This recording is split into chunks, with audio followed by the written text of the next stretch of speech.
السلام علیکم، میں ضمیر احمد انصاری اور آپ دیکھ رہے ہیں زیڈ نیوز فار یو۔ عرض یہ ہے کہ آپ نے اپنے YouTube channel Z news for you کو ابھی تک سبسکرائب نہیں کیا ہے تو ابھی کریں،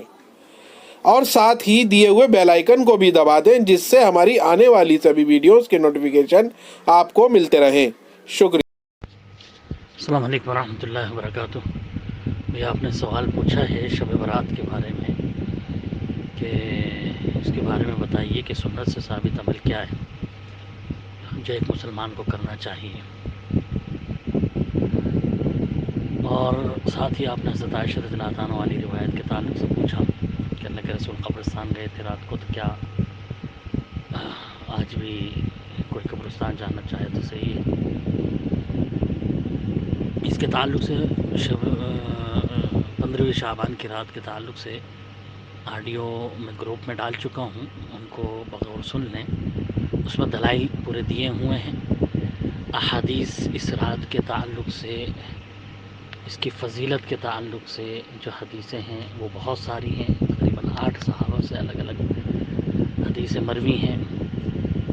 اور اسی بنیاد پر بہت سارے محققین نے ان روایتوں کو صحیح اور حسن قرار دیا ہے، اور یہ واضح کیا ہے کہ یہ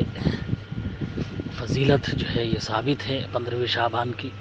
تو جب جس چیز کی فضیلت ثابت ہوتی ہے تو وہ یوں ہی نہیں بیان کر دی جاتی کہ ہاں بھئی فضیلت ہے اور بس سن کر کے جو ہے وہ اپنے کام سے مطلب رکھو اور اس کی کوئی اہمیت نہیں۔ لوگ عموماً آج کہہ رہے ہیں کہ ہاں بھئی ٹھیک ہے، یہ ایک حدیث حضرت معاذ بن جبل والی صحیح ہے، اور بس اس سے فضیلت ثابت ہوتی ہے۔ اس سے یہ تو کہیں بھی ثابت نہیں ہو رہا کہ کوئی عبادت کرنی ہے یا کوئی رات کو جاگنا ہے، یہ چیز ثابت نہیں ہو رہی۔ حالانکہ کسی بھی فضیلت والے عمل کے تعلق سے کسی چیز کی فضیلت جب بیان کی جاتی ہے تو اس کا مقصد ہوتا ہے کہ اس فضیلت کو حاصل کریں۔ تو کیا رات کو سو کر کے اس فضیلت کو حاصل کیا جا سکتا ہے؟ اللہ کے رسول صلی اللہ علیہ وسلم تو یہ فرما رہے ہیں کہ اللہ رب العالمین اس رات کو جو ہے آسمان دنیا پر نزول فرماتا ہے، بندوں کی طرف نظر رحمت فرماتا ہے، ان کے گناہوں کو بخشتا ہے، مشرک اور کینہ ور کو چھوڑ کر کے، جو آپس میں حسد بغض رکھتے ہیں ان کو چھوڑ کر کے مومنین کو، ظاہر سی بات ہے جو بھی گناہوں کی اپنے بخشش طلب کر رہا ہے ان کے گناہ بخشے جائیں گے۔ اور یہ سونے سے تو نہیں ہوگا، ظاہر سی بات ہے انسان عبادت میں اپنے آپ کو مصروف رکھے گا، اللہ تعالیٰ سے گناہوں کی بخشش طلب کرے گا، اس فضیلت کو حاصل کرنے کی کوشش کرے گا تو اس کو وہ ملے گی، گناہوں کی بخشش چاہے گا رات کو جاگ کر کے تو اس کے گناہ بخشے جائیں گے۔ لہٰذا رات کو انسان جو ہے وہ عبادت کرے، تہجد کی نماز پڑھے، نفلی نمازیں پڑھے، اللہ سے دعا کرے، تو یقیناً اللہ رب العالمین گناہوں کو معاف فرماتا ہے۔ اس تعلق سے تابعین کے بھی اعمال موجود ہیں کہ تابعین جو ہے وہ رات کو جاگ کر عبادت کیا کرتے تھے۔ شیخ الاسلام ابن تیمیہ نے کئی تابعین کے نام بھی گنائے ہیں، اور لکھا ہے کہ ہاں بھی اس رات کو عام راتوں کی طرح نہیں گزار دینا چاہیے، بلکہ انفرادی طور پر ہو یا اجتماعی طور پر کوئی اگر رات کو عبادت کرتا ہے، نماز پڑھتا ہے اور اللہ سے دعا کرتا ہے تو یہ اچھی بات ہے۔ علامہ عبد الرحمن مبارک پوری رحمۃ اللہ علیہ نے ترمذی کی شرح تحفۃ الاحوازی میں بھی جو ہے وضاحت کری ہے کہ عام راتوں کی طرح نہ گزارا جائے اس کو، بلکہ انسان رات کو عبادت کر کے اللہ سے بخشش طلب کرے تاکہ اس کے گناہ معاف کیے جائیں۔ اس رات کی اہمیت ہے۔ مشکات کی شرح مرآۃ المفاتیح میں بھی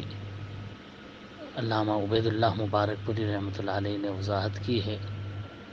کہ حدیثیں کئی سندوں سے الگ الگ ثابت ہیں، اور یہ روایت جو ہے اس سے واضح ہوتا ہے کہ اس رات کی فضیلت ہے، لہٰذا اس میں عبادت کی جائے۔ ہاں، عبادت کا کوئی مخصوص طریقہ یا کوئی خاص نماز ثابت نہیں ہے۔ جو لوگ اس رات کو خاص نمازیں پڑھتے ہیں، کوئی صلاۃ عمری پڑھ رہا ہے، کوئی صلاۃ الفیہ پڑھ رہا ہے، کوئی صلاۃ الرغائب پڑھ رہا ہے، وہ سب بدعت ہے، وہ ثابت نہیں ہے احادیث سے، نہ سلف صالحین سے ثابت ہے۔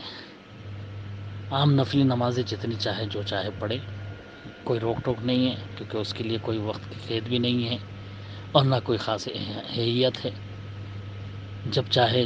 جس طرح چاہیں نفلی نمازیں کثرت سے پڑھیں۔ خاص نمازیں نہ مقرر کریں اس رات کے لیے، خاص دعاؤں کے الفاظ جو مقرر کیے جاتے ہیں وہ بھی ثابت نہیں ہیں۔ انسان اپنی نماز پڑھے، عبادت میں اپنا آپ کو مصروف رکھے، بالکل اس فضیلت کو حاصل کرنے کے لیے تو خود علماء اسلام نے لکھا بہت اچھا عمل ہے۔ حضرت عائشہ رضی اللہ تعالیٰ والی روایت پر اگر کوئی عمل کرنا چاہے اکیلے خاموشی سے، جس طرح اللہ کے رسول صلی اللہ علیہ وسلم خاموشی سے گئے تھے قبرستان اور دعا کر کے آ گئے، اس طرح اگر کوئی جاتا ہے دعا کر کے آ جاتا ہے تو اس کو منع نہیں کیا جا سکتا۔ لیکن آج ہم دیکھتے ہیں کہ قبرستانوں میں بدعتوں کا گڑھ بن چکا ہے اور طرح طرح کی بدعتیں اس رات میں ہوتی ہیں، روشنیاں ہوتی ہیں، لوگ جو ہے چراغاں کر کے وہاں پہ پھول وغیرہ چڑھاتے ہیں لے جا کر کے، اور طرح طرح کے خرافات اور بدعات ہو رہے ہوتے ہیں۔ لہٰذا احتیاط کرے تو بہتر ہے، ایسی جگہ نہ جائیں جہاں عام طور پر بدعت ہو رہے ہوں، احتیاط ہی اس میں بہتر ہے۔ اللہ رب العالمین ہم سب کی حفاظت فرمائے اور صحیح دین کی سمجھ عنایت فرمائے۔ السلام علیکم ورحمۃ اللہ وبرکاتہ۔ بھئی آپ نے 15 شعبان کے تعلق سے جو ویڈیو وغیرہ بھیجے ہیں، دیکھیں میں اصل میں جو آپ کو ڈاؤٹ ہو اس بارے میں آپ مجھ سے پوچھ لیجئے، میں وقت اتنا نہیں نکال پاتا کہ میں ساری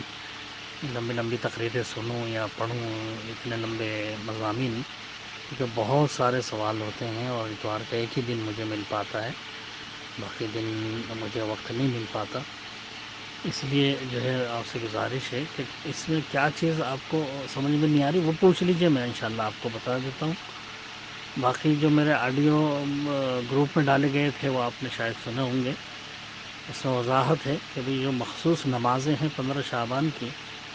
رات کی جو شب برات جس کو لوگ کہتے ہیں، ان راتوں کی جو اس رات کی جو لوگوں نے مخصوص نمازیں بنا دی ہیں،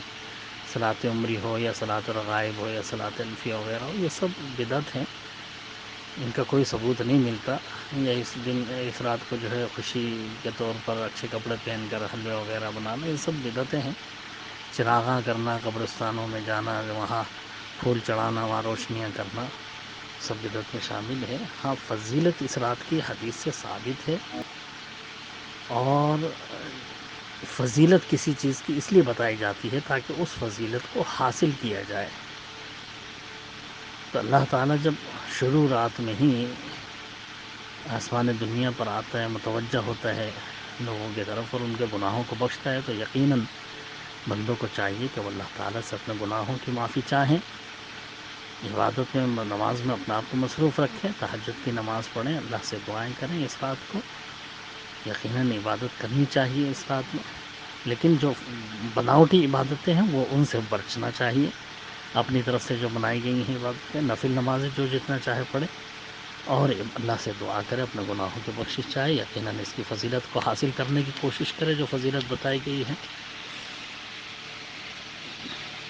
اور جو آپ نے کہا کہ اتنی ساری انہوں نے حدیثیں بتائی ہوں، سب کے بارے میں یہ کہہ دیا کہ نہیں یہ قابل عمل نہیں ہے یا ضعیف ہیں،